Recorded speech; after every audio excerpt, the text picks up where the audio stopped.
Hi guys, good morning. Day 2 ng ating pagpupruning ng mangga. Ayun sila sa may bandang likuran. Nag-start na tayo mag-pruning.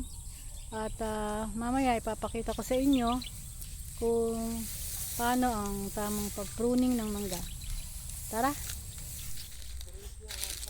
Ito guys, oh. Mali din ang pagka-pruning nito. Malayo sa collar. So, nabulok. Yan, kasi hindi siya inabot ng dagta na magsisil doon sa wound ng sanga. Tsaka ito pa, malayo din sa collar, oh.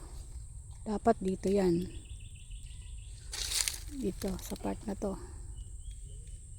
Nabulok. Tatanggalin din natin itong mga water plant na umakyat sa mangga.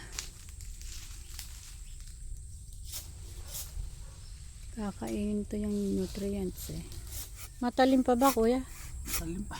Matigas lang itulak yung dagta dumidikit sa blade. Oo, dapat Talim. pala nililinisan ano.